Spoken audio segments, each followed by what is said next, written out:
Welcome, welcome, welcome, everyone. Welcome to Conversations with Davina. Well, today I am excited to welcome Anne Wooten, a certified Christian coach, author, blogger, and musician who has an incredible story of faith and transformation. For years, Anne struggled with people pleasing and burnout, feeling disconnected from God. But in 2019, everything changed for her. She found the power of forgiveness and truly experienced God's unconditional love in her life. That journey led her to start One Day at a Time, a blog where she shares her faith, creative passions, including songwriting, which is absolutely amazing. And then in 2003, took a huge leap of faith. She left her career in accounting to follow God's call as a Christian coach. Now, to leave your career, it takes a lot to do so. So now Anne helps men and women break free from self doubt, live with confidence, purpose, and peace. She's also the author of Where Faith Takes Flight. It's a book that reflects on her personal transformation. So if you are interested in that, check it out. Anne's story is a powerful reminder that it's never too late in your life to take steps into God's plan for your life. So, everyone hold on tight because Anne is absolutely amazing and I know you will enjoy hearing her story. Everyone, please welcome Anne Wooten. Thank you so much, Davina. Thank you for having me here. It's a pleasure to be here, and I'm truly, truly honored and blessed. You are so welcome. I'm so thankful that you decided to come on, and you have been absolutely amazing. You all, I met with Anne a few weeks ago, and she is the dearest person. She's sweet. She is very knowledgeable. She's inspiring. Those are just a few points that I took from her as I had several discussions with her. Anne, can you take to share with the audience a little bit about yourself so they can get to know you? Sure, I'll be glad to. It first started off, for 50 years, I was an accountant in some way or fashion. It got ingrained in me. My father was an accountant. He had a small office. And so when my mother would pick me up when I was in middle school or junior high, she would pick me up after school and she worked alongside of him. So during this time of year, which is income tax season, they were so busy that she would bring me up to the office and it kind of got ingrained in me. I think I was around 13 when I started helping out. So I say from 13 on, I've been within accounting and bookkeeping somehow. Now, I never did work on income taxes except my own, but it just got ingrained in me and it was just a part of my life. Never did I ever think that God would call me in 2023 to leave it and step forward into something. Because when I actually left in June of 2023, I said, God, what now? You know, what do you want me to do? Because I literally had no clue. I knew I had started writing, about 2 years prior to that, but I never knew what he wanted me to do.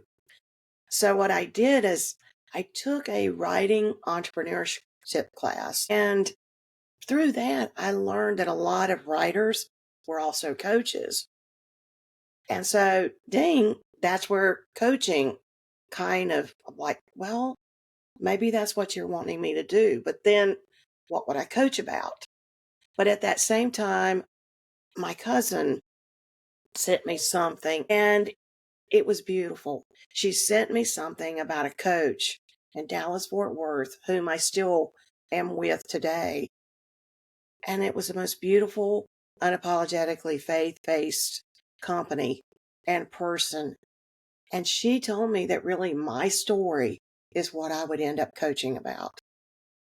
And when I think about it now, what I didn't know when I started the blog in mid 2022, the blog helped me just learn how to be transparent, learn how to bring those emotions into words and the feelings.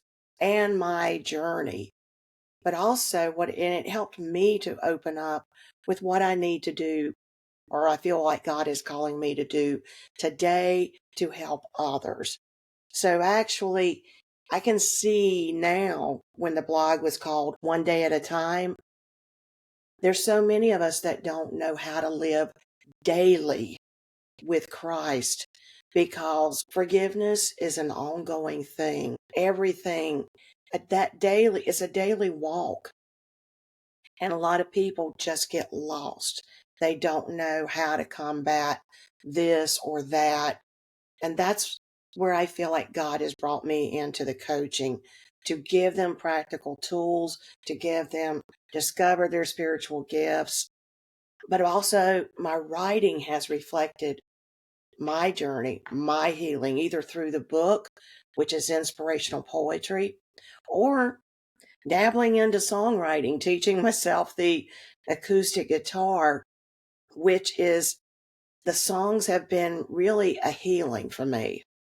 And so when you pull all that together, I now found that most people I talk with, they want, they have a deep yearning for that deeper connection with God.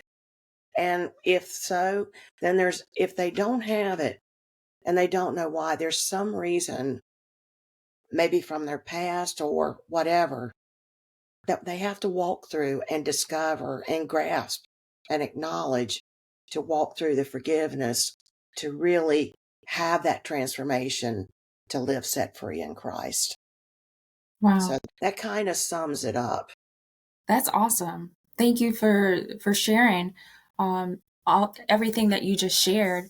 You know, something that you touched upon was that you took a leap of faith and you left your career after 50 years.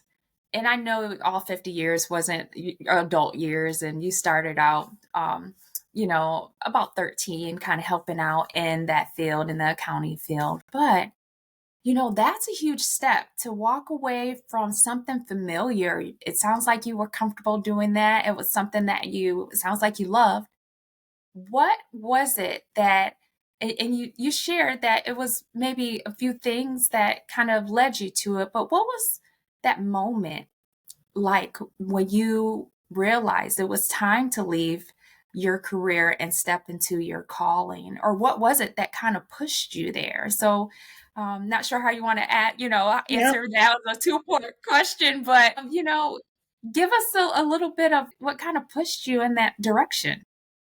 Well, I can tell you, when you work in accounting, and the company that I worked for, we had multiple divisions, and I worked in the construction, the general contractor division. So I was what they called a project accountant. And when you work in the accounting field, sometimes you can get wary of things.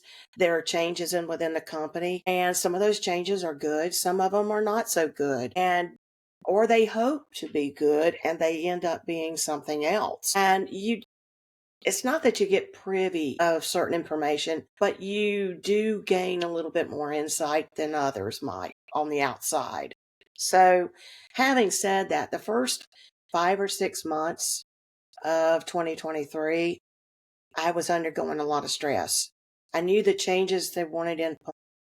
Something was just not setting right with me.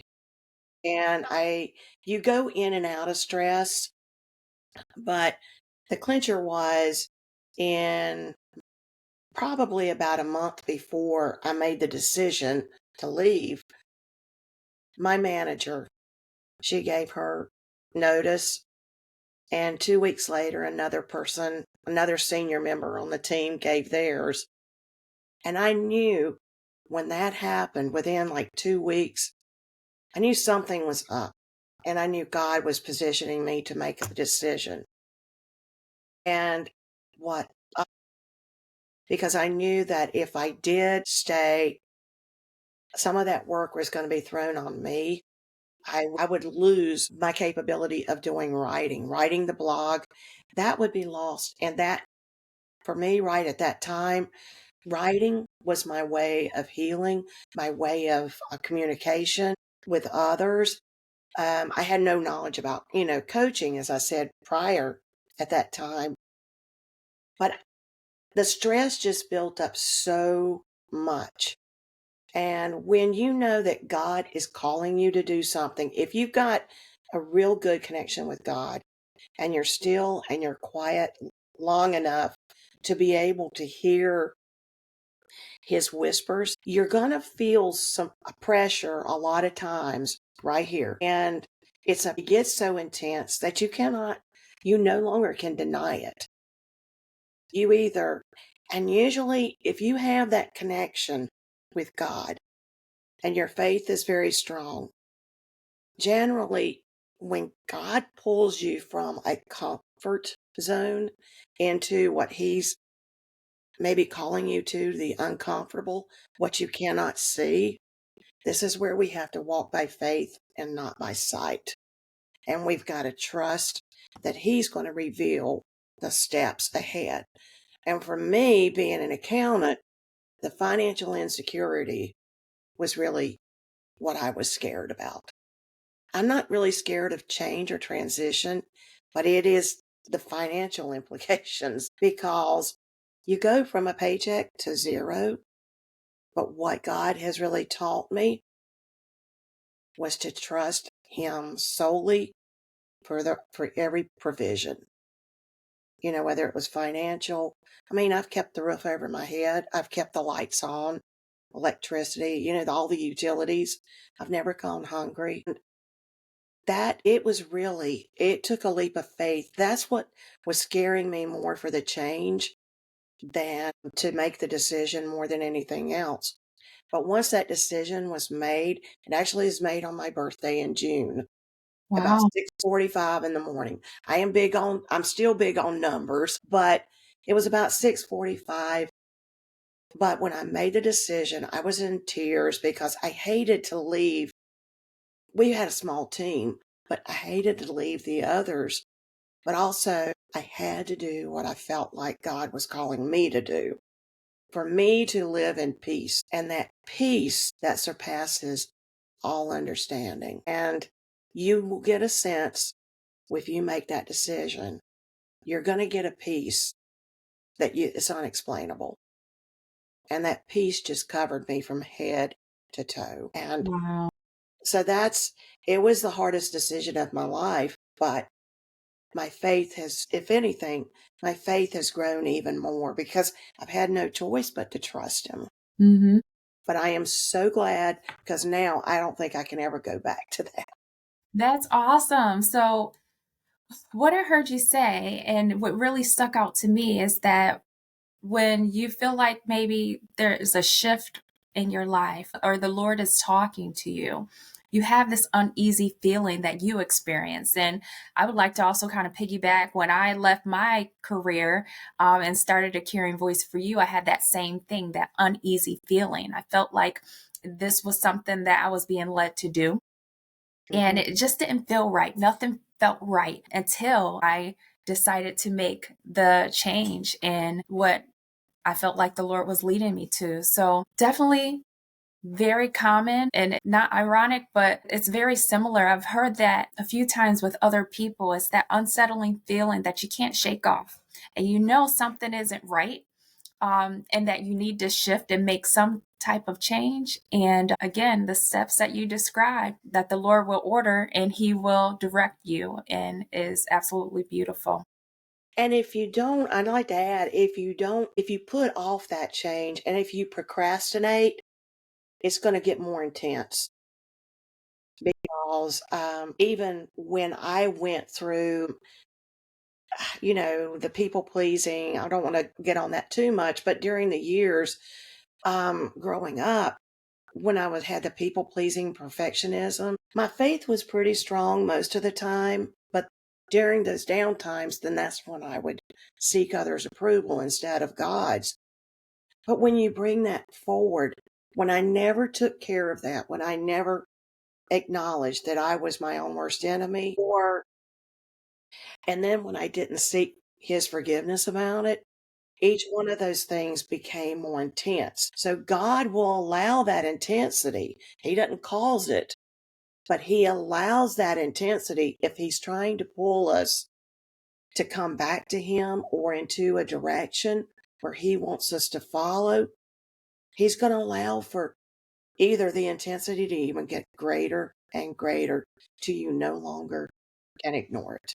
Ooh, that's good. It's good because I know it's true. Exactly what you're describing is on point with kind of what I felt. And when I talk to many of my clients or just other people in general, I hear that often is that intensity. And, it starts out as a whisper and it gradually increases to where you are so uncomfortable, you have to address it.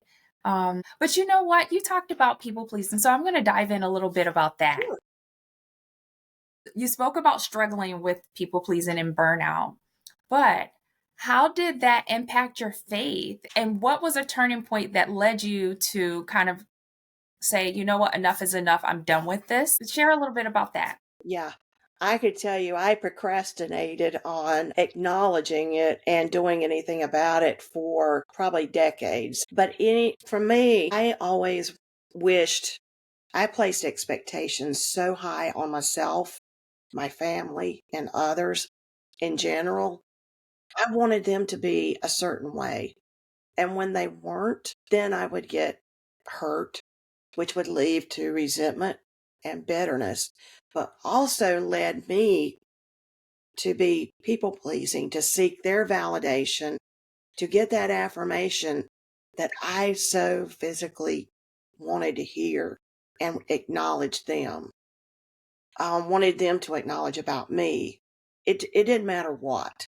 It was just I wanted that acknowledgement. I wanted to hear it from their lips. And that sounds in a way, it sounds awful, but it was something that I needed because I lived with my parents. They were great.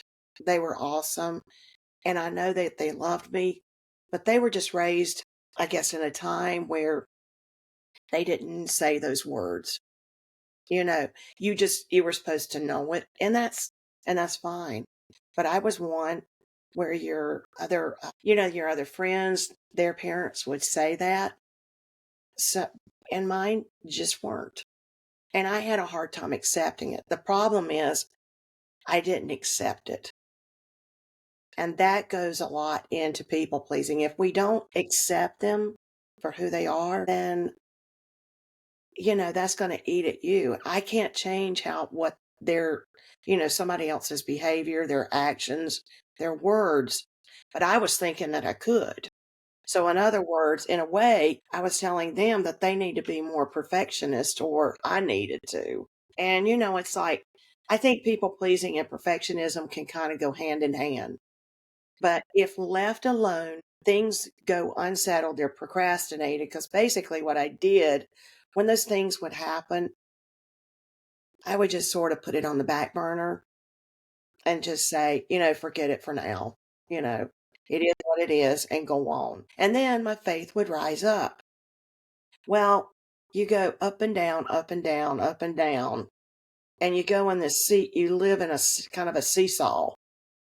But sometimes but every time the people pleasing would reoccur, your past comes up. Your past will come up. And Satan will use that time to say, remember, well, that's your inner critic telling you to buy into those lies. And usually it's like what I said before. Each time it would come up, it would get longer in length and it would get stronger because I was buying into it until about late 2019. 2019, I stopped for a period of time for months. I stopped going to church. I stopped reading the Bible. I mean, I stopped even praying. It was like I just turned a 180 and just stopped, became a couch potato and watched TV. But and being single, I had no children. Sometimes you'll just talk to four walls. you know, it just happens. But when I was talking to one of those four walls one day and I was down, I hit a point where I actually said the word suicide. I don't think I would have been the one who to actually carry it out because my faith was still there. Because you can have faith and fear at the same time, Yes. because what you fear, you obey.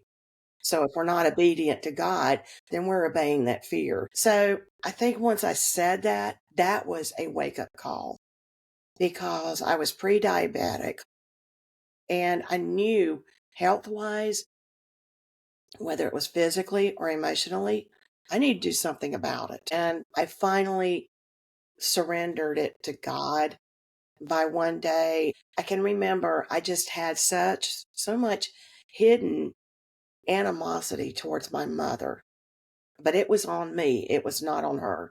And she was deceased. Both of my parents were deceased when this happened. And I just remembered, I said, I got to clear this up with my mother somehow, God. I've got to clear this up with me.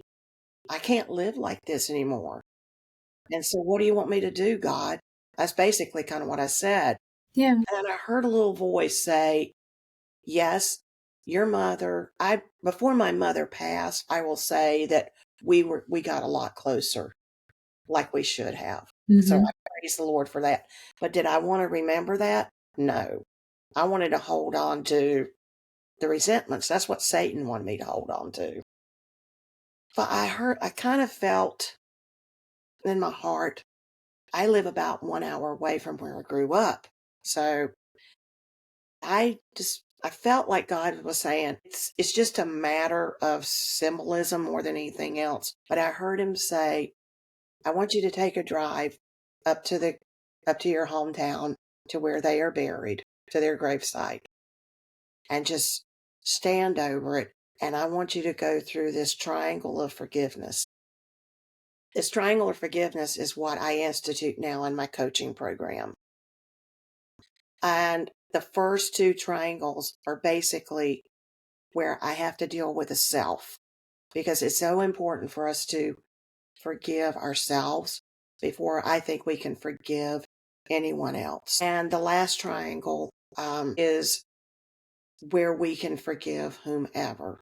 Even though my parents were not alive, I just actually, when I took care of the first two, I kind of just said, God, if my parents can hear me, will they please let me know that I'm sorry and I apologize and I ask for their forgiveness, And I remember on the way before I did all that, there was a rainbow in the direction that I was traveling. I, s- I'm one of these big, if I see something and I really feel like it matters, if I can, I will stop real quick, take a picture, and just have it time and date stamped. I'm just that way. And on my way back, I felt a peace. I didn't need anything tangible, but I was praying on the way home and I said, God, I know I feel the peace. I felt so much release. But I said, God, I would love to see something tangible, but it has to be your will, not mine. As soon as I pulled in about 3 hours later into my subdivision, there was a beautiful high arching rainbow Wow. the entire subdivision. That is God's promise to Moses that he'd never flood the earth again. That's the first time the rainbow was mentioned in the book of Genesis and in the Bible. And I saw that and I knew that was my promise. I was forgiven. That my faith instead of during, then in 2020 and 2021, we had the two period of the COVID lockdowns. And normally people's faith might deteriorate. Mine grew because God started growing me. And then in the beginning of 2022, it really accelerated. Wow. And so that is the time that I had no idea in 19 that would be used as a central point of my coaching program because forgiveness is a thing that keeps you stuck in a spiral or move you forward into freedom. Wow. That's awesome. So I know you talked about a little bit about self doubt and just kind of getting to the point of, making sure that you forgive and forgiveness and the importance of forgiveness. Can you talk a little bit about just how did you talked about so many things, but if someone is struggling with forgiveness, self doubt, just understanding what their purpose is, maybe at the point of a dilemma of, maybe deciding to leave a job or shift or change a major decision in their life. Can you talk about maybe just some things that helped you to get to that point of knowing that, you know what, sometimes you have that self doubt in your mind and it could be Satan, or pushing yourself past those difficult points in your life that you've been struggling with for some time now. Any of that, if you can share maybe one or two things that people can tangibly do or reflect on to help them. Well, what I think is important, and I think I can say a couple of things but I think it's not only just for those times, it's also something we must do every day. Because if you're not maintaining the daily walk, the ongoing forgiveness, you're going to be stuck, and you're not going to be able to make good and faith-based decisions, because our inner critic is going to tell us a bunch of fake news and a bunch of lies, and therefore that the inner critic starts fear. We have anxiety, worry, and that's where the self-doubt comes when we say we're not good enough. Oh, I don't know if I can do that. So what we have to do is maintain that daily walk. And two fundamental things that I can say does that. Remember, forgiveness is ongoing. That's something. But we must be in prayer, and that's in that deep communication with God. And there's no wrong or right way. There's no wrong way to pray. You can say, Lord, help me. But what that takes, it takes surrender. It takes seeking God first in all things. And that means before your family, before you and yourself. Because God loves you, and He wants you to love yourself as He loves you. That's important. Because if you don't have that, it's really hard to make the right decisions. But also, we must get into the Word on a daily basis. That means we need to read it. Not only read it, we need to meditate on it. And also, I think we ought to study it and ask. And in that study part, it's like, God, how do you want me, what I'm reading, how do you want me to apply this right now? Because we have to learn to live daily and trust Him for the future.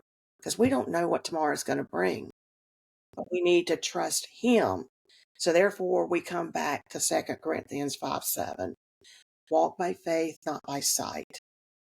And we need to put in 2 Corinthians 10:5, especially where we have to take every thought captive. Mm-hmm. And then throw out the bad ones, and then put James 4:7, submit to God, resist the devil, so he'll flee. We have to, in other words, the inner critic gets resolved when we replace the lies with the truth of God's word. Because God's words are our affirmations, is our promise. And that's more than one, but really it's kind of, when you read God's word, if you stay with it long enough and you do it daily and you pray daily, when you bring all those combined, you're going to learn the affirmations, and you're going to learn when those things come in, how you need to do them for you, and apply all that to your life. But it takes motivation to be disciplined. And faith is really, you can believe in anything. You can have faith in anything. But faith is determined, is done through our actions. Wow, Anne's on fire, you guys. That was some good stuff. I call it so many different amazing nuggets that you shared. So, you all, if you didn't get all of that, make sure you rewind and play it over again to take notes because so many things that Anne just shared are critical. So critical. I use all of the ones that she shared, but they're critical in your walk and your faith process and your journey to being successful and just understanding that, it takes so much. But if you have many of the steps that she just mentioned, you are on the right track. And not only are you on the right track, but you will feel so much, such as the presence of God. You will build a relationship with God. You will see change in your life and so many more things. Yeah, she's on point. I love everything you just shared and thank you so much. You're welcome. I've been told I can be sort of an evangelist at times.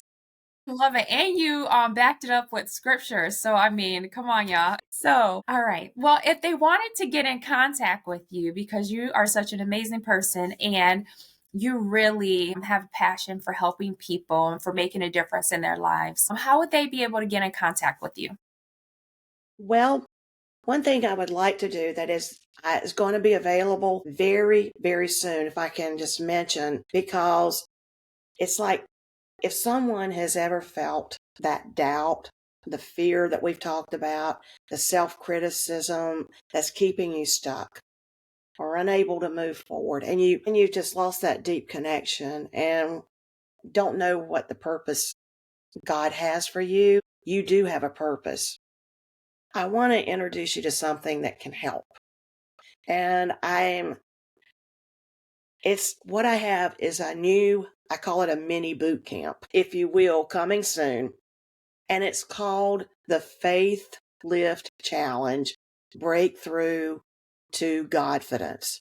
I love the word Godfidence more than sometimes I do confidence. And this is a 3-session experience, and it's designed to help you learn what your inner critic is keeping you from. And it also, there's a session why we learn why fear holds you back from God's plan for your life. And lastly, why our faith must be the foundation to unlock you. And through biblical truths, practical reflection, and actionable steps, you'll learn how to replace the lies with God's truth, trust Him more deeply, and step into the confidence He's already given you. So it's a challenge to reset, to know how to reset your mind, because your mind undergoes a daily renewal all the time, but it's going to also strengthen your faith and start living with clarity and purpose. And the best thing to do, this is going to be available, like I said, very, very soon. It's going to be available at a very low cost. And I will have that on my website and I will have it on social media also. But the best thing to do is really go to my website at www.and because there you're going to learn where there'll be links to my blog. There'll be a link where you can schedule and book a free coaching session. This mini boot camp, if you will, it's really leads right into coaching because it gives you an overview, but each client is so different that my coaching sessions are tailored around what they need. But we dive deeper into the coaching. And so that's why I think it's great to go through this because you kind of get educated and you learn, but also we dive deeper and we really get into it because you really have to go through the forgiveness to really totally break free from the fear. So That's awesome. That's great. And thank you so much for sharing all of the things that you're doing and your website. You all check her website out. She gave you the link and all of the information, especially the blog. I think you will find it very inspirational. So, thank you all for joining us today. We appreciate you spending your time with us. You could have been doing anything else, but you decided to check us out and learn about Anne's story and a little bit about A Caring Voice for You. So, if anyone is interested in learning more about A Caring Voice for You and receiving support if you're going through stress, loneliness, grief, life transitions, and honestly, everything in between, please feel free to check us out at caringvoiceforyou.com. And until next time, everyone, take care.